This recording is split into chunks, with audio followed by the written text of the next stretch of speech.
मुबारक हो, मुबारक हो इंसाफ करने वालों। तुमने 33 मुसलमानों को मारने के लिए सजा हुई तो उनसे कहा कि तुम मंदिर जाकर सेवा करना। मुबारक हो। मेरा जुर्म यही है कि मैं मुसलमान हूं, यही मेरा जुर्म है। और सुन लो कांग्रेस पार्टी, अगर तुम ये समझते हो कि असदुद्दीन ओवैसी के आने से फिरका परस्ती बढ़ती है तो बाहर में जाए तुम्हारी फिरका परस्ती। मैं अपनी जूती पे रखता हूं तुम्हारी बातों को। एक राम भक्त चला गया, गोली मारता है और फौरन मीडिया में आ जाता है, नहीं वो तो बच्चा है। तो फिर बिदर के जो बच्चों ने कहा था कहां गई तुम्हारी मोहब्बत? दिमाग बोलेगा शाह से लड़ेगा, दिमाग बोलेगा मर जाएगा, दिल बोलेगा अरे हट बाजू, अब मौत के लिए मैं तैयार हूं, मैं जिंदा रहना चाहता हूं। जब बाप की जमीन है तो बाप की जायदाद में ना बेटी को महरूम किया जा सकता, ना बेटे को महरूम किया जा सकता।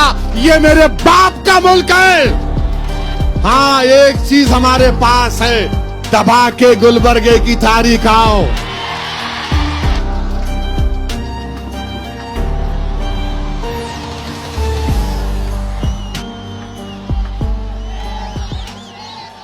मेरे अजीज दोस्तों और बुजुर्गों, मेरी इज्जतदार मां और बहनों, अब होगा क्या?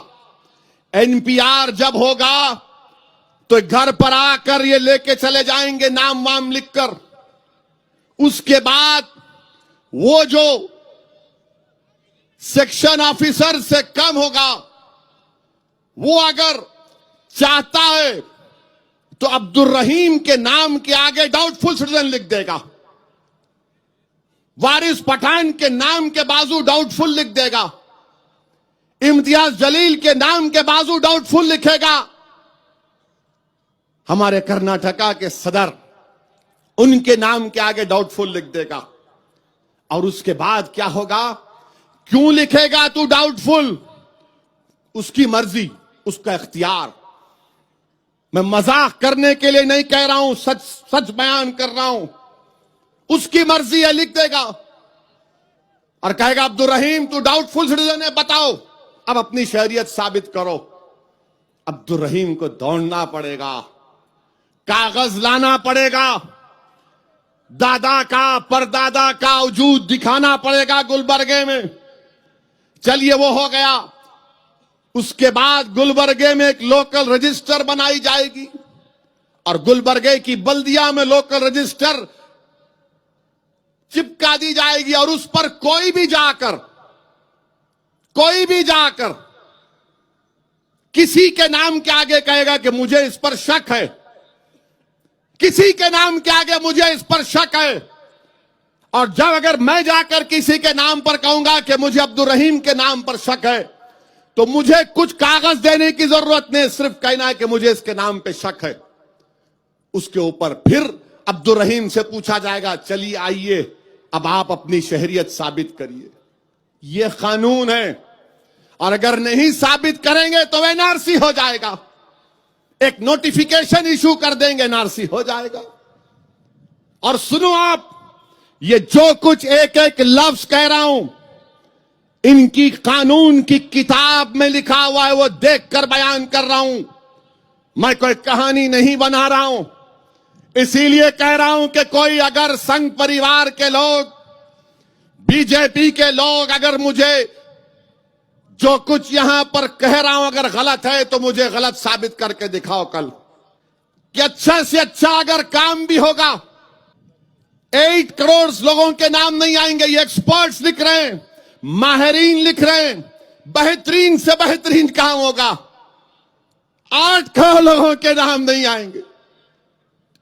जब ये पढ़ा तो मेरे आंख में आंसू आ गए कि अगर जिसको मैं जानता हूं, जो मेरे रिश्तेदार हैं, जो मेरे हैदराबाद की वोटर हैं, जिनसे मुझे मोहब्बत है, जो आप यहां पर आए, अगर खुदा की कसम इसमें से एक मुसलमान का भी नाम नहीं आएगा तो मैं क्या करूं बताओ? अगर मेरी एक बहन का नाम नहीं आएगा तो मैं क्या करूं बताओ? यहां पर तो माहिरीन लिख रहे हैं कि 8 करोड़ बेहतरीन से बेहतरीन काम होगा। तो इसीलिए ये इनकी साजिश है। और जब कोई जाकर डाउटफुल सिटीजन लिखेगा, कोई ऑफिसर लिख देगा, लिखेगा जरूर इसलिए कि मुसलमानों से नफरत इस मुल्क में भर दी गई है।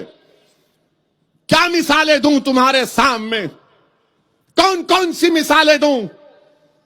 क्या तुमने नहीं देखा कि पुडुचेरी में एक हमारी बच्ची बेटी गोल्ड मेडल जीती? गोल्ड मेडल लेने जाना था प्रेसिडेंट ऑफ इंडिया, सदर जमहूरिया से, तो यूनिवर्सिटी के लोगों ने कहा कि बेटी तुमको हम जाने नहीं दे सकते। उसने पूछा क्यों? मैंने मेहनत करके गोल्ड मेडल जीता।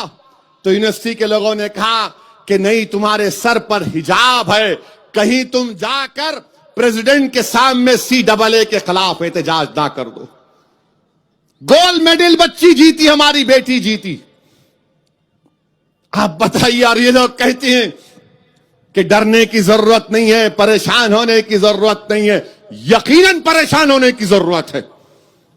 और मैं अपनी मां बहनों की मौजूदगी में कह रहा हूं, मैं आपका भाई हूं, आपका बेटा हूं। याद रखो, ये हमारे वजूद की लड़ाई है, ये हमारी बका की लड़ाई है। अगर इस लड़ाई में अगर हम पीछे हट जाएंगे तो तारीख कभी तुमको और मुझे माफ नहीं करेगी। जब पैदा हुए तो जमीन की ग़िज़ा सबको बनना है, मगर जब तक जिंदा रहेंगे डर डर डर कर, मर मर मर कर, किसी से खौफ खाकर, अपनी शनाख्त को खोकर नहीं जिंदा रहेंगे। जिंदा रहेंगे तो भारत के शहरी बनकर रहेंगे, अव्वल दर्जे के शहरी बनकर रहेंगे। ना मोदी से डरेंगे, ना शाह से डरेंगे, ना RSS से डरेंगे, किसी से नहीं डरेंगे। डरेंगे तो सिर्फ अल्लाह से डरेंगे, किसी से डरने की जरूरत नहीं। उन हमारे बच्चों की कुर्बानियों का जिक्र नहीं करूंगा तो ये सरासर नाइंसाफी होगी कि हमारे मुसलमान बच्चों ने, 25 नौजवानों ने इस एहतजाज में अपनी जान को कुर्बान कर दिया। 20 दिसंबर को एहतजाज हुआ यूपी में। उत्तर प्रदेश के चीफ मिनिस्टर ने कहा कि इसका बदला लेंगे। रियासत के चीफ मिनिस्टर हैं और बदले की बात, इंसाफ की बात नहीं करते। तुमने संविधान पर ओथ लिया और उत्तर प्रदेश की पुलिस ने 24 मुसलमानों को गोली मारकर उनको शहीद कर दिया, हलाक कर दिया। एक बच्चा जो अपने 7 महीने के बच्चे का दूध लाने के लिए निकला, बाईं आंख में उसको गोली लगी, ढेर हो गया। बताओ ये कौन इसका इंसाफ करेगा? बिदर में ड्रामा होता है। ड्रामे में एक मासूम 5वीं क्लास की बच्ची, एक बेवा की बेटी, 5वीं जमात की बेटी हमारी, उसने कहा कुछ वजीर आजम के खिलाफ कोई बात कह दी, नहीं कहना चाहिए था। उसके ऊपर इंक्वायरी, उसकी मां को गिरफ्तार कर लिए, स्कूल के हेडमिस्ट्रेस को गिरफ्तार कर लिए और मुल्क से गद्दारी का इल्जाम लगाकर 2 हफ्ते जेल में उनको डाला गया। क्या सिर्फ ड्रामा किया गया था बच्चों ने? बच्चे अपने मां की, बाप की बात नहीं सुनते, शरीर होते बच्चे। मगर मैं आज इस डाइस से वो हमारी बेवा बहन की बेटी से कह रहा हूं, मेरी बेटी, अल्लाह तेरी जबान में और तासीर पैदा करे, तेरी जबान में अल्लाह और ताकत पैदा करे। तू बोलेगी, तू बढ़ेगी और इंशाअल्लाह ताला वक्त के फिरौन नमरूदों के खिलाफ हम अपनी बेटियों को सिखाएंगे कि बोलो, चाहे मोदी हो, फिरौन हो, नमरूद हो, यजीद हो, कोई हो, अबू जहल हो, हम बोलेंगे। तुम क्या करोगे? तुम जेल में डालोगे, डालो जेल में। तुम जुल्म करोगे, तुम जुल्म ही कर सकते। तुमने बता दिया कि एक बच्ची ने कहा तो उसको जेल, उसकी मां को जेल में डाल दिए। उसकी मां कांप रही थी मेरे सामने, कांप रही थी जब मैं जेल में मिलने गया। कह रही थी कि मेरी बच्ची का कोई नहीं है, कोई नहीं है, मेरे बच्ची का कौन ख्याल रखेगा। क्या कहता मैं, कौन सा दिलासा देता मैं उसको। वो हेडमिस्ट्रेस कह रही थी, असद साहब मेरा बीपी बढ़ गया, हमारा कोई ताल्लुक नहीं है, जेल क्या है हमको नहीं मालूम। मगर नरेंद्र मोदी और बीजेपी ने एक बेवा को और एक ज़ईफ औरत को जेल में डाला सेडेशन के केस के ऊपर। मेरे अजीज दोस्तों और बुजुर्गों, क्या जुल्म है ये, क्या इंसाफ है ये कि गुजरात में जिसने 33 मुसलमानों को काटा, जिसने गुजरात में 33 मुसलमानों को काट कर हलाक किया,